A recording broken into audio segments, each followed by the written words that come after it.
大家好，我的小妈，早上好。尝了好几天的炒米粉，今天早餐终于吃上了，搭配了紫菜汤，提前切了一点午餐肉、葱段、胡萝卜啊、洋葱，昨天剩的一点包菜，然后一点豆芽、青菜这一些。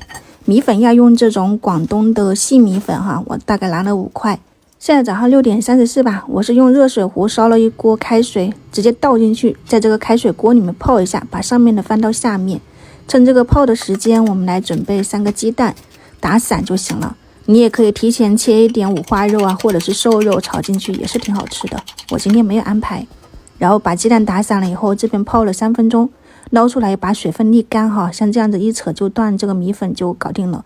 保持这种干爽的状态，也不软塌塌的，就可以开始来炒了。起锅热油，倒入蛋液，快速的滑散，再把准备好的配菜也一起加进去。胡萝卜要炒软了，它才会有那种香甜的哈，要么你最后放，要么就提前放给它炒软。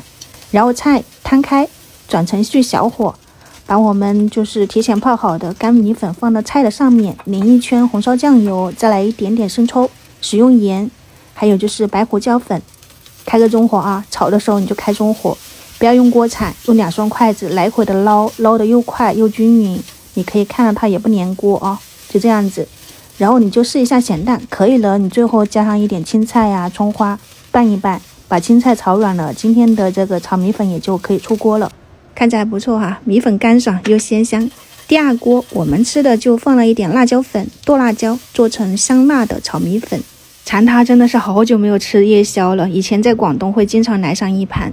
现在7点03分，单吃米粉会太干了哈，就是开水里面放一点紫菜、盐啊、生抽、1勺猪油，来一点葱花。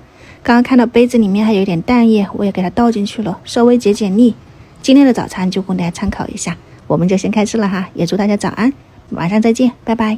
哦，对了，我吃的细米粉是这一种的，之前吃过他们家的河粉，挺不错的，就这一盒大概是3斤，大家可以看一下，配料也干净，可蒸可煮可炒，挺干爽又劲道，喜欢可以去试一下。